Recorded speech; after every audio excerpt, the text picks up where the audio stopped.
What's up there, guys? I am British Seagull, and I'm here for the second season of the Poonage Moments, and I was the last person to post the video on the Poonage Moments, interesting fact, which was Carl's reaction to Two Girls, One Cup, and he was not the happiest bloke for seeing that.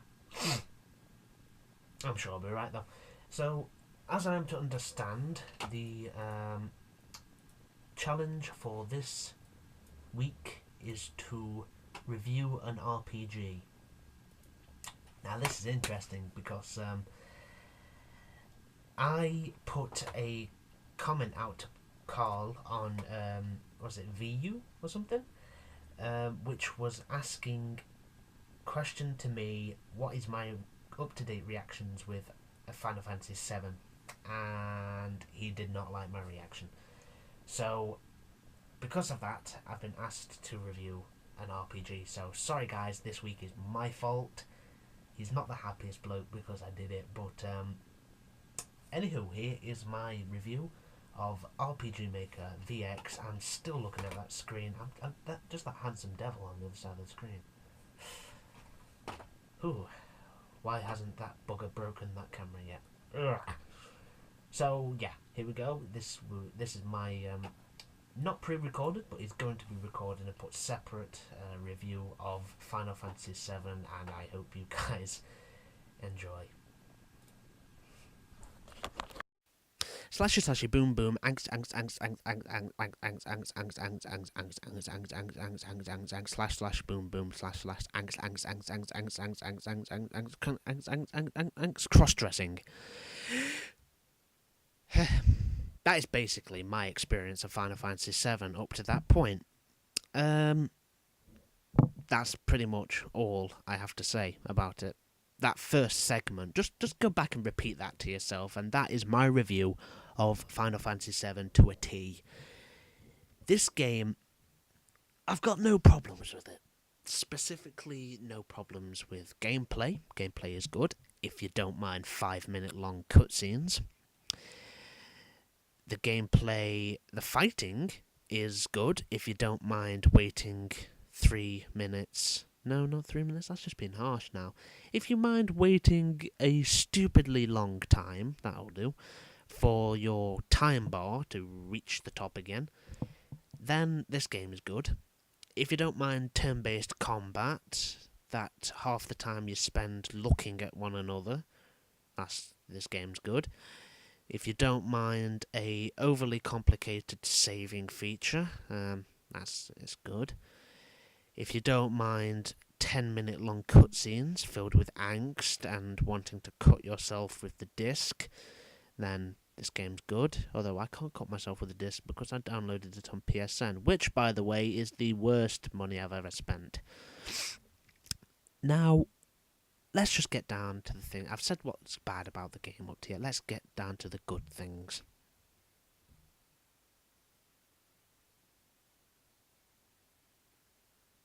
You can really weigh the differences between the good things and the bad things from that, can't you? I haven't found one good thing about this game up to yet. I'm desperately trying to think whilst I'm doing this of what is a good part of this game. And there isn't one. Sorry, Final Fantasy fans. I cannot see a good thing about this game. You might be able to, but then again, you've had the patience and the will to live long enough to want to play this game. I'm not saying I'm going to completely give up playing it. Oh, I've just thought of two good things about this game. Two things that are good about this game is, one, it is the first ever game, to me anyway, it is the first ever game to get me immersed so quickly with the combat system initially. And the other good thing about it is the quickest game to ever smack that immersion straight out of my hands. Oh, one more good thing.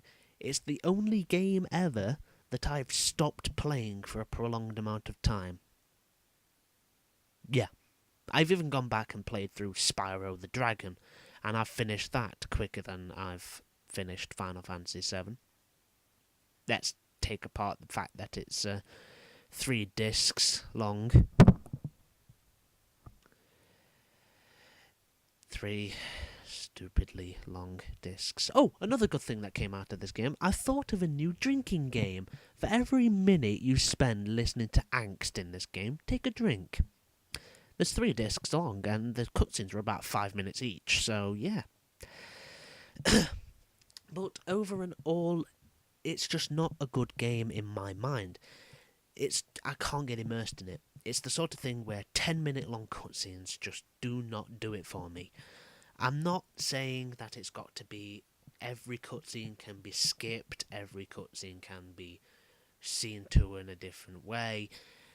Every cutscene's got to have something exploding in it. Yes, I'm a big fan of the Call of Duty franchise. Yes, I'm a big fan of quite a few franchises where there's basically no cutscenes that you can't skip. But this is the sort of game where it just takes everything clean out of you playing it. I'm looking at the audio track going on here, so I know how long I've been sat here gibbering. And according to my camera, it's been 15 minutes.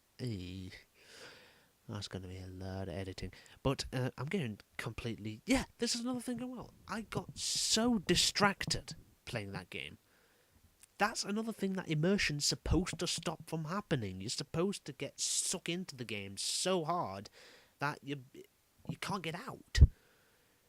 I easily could. A moth headbutted my window, and I was more intrigued in that. There is nothing in my mind that actually takes more away from a game than you can easily get distracted by something else without having to have your head glued to your screen. But Final Fantasy VII failed to do that for me, so I'm just going to completely stop jabbering on here now. But all in all, if this game didn't have nearly as much immersion sinking angst that it did, then I really would not mind. But this truly is a game that I probably will not finish. So yeah, let's bring in the hater comments down below on me. But that is my review of Final Fantasy VII, and that's pretty much it. So good luck to the person who's up next. I can't remember who it was who's on tomorrow, but looking forward to seeing your video. Goodbye.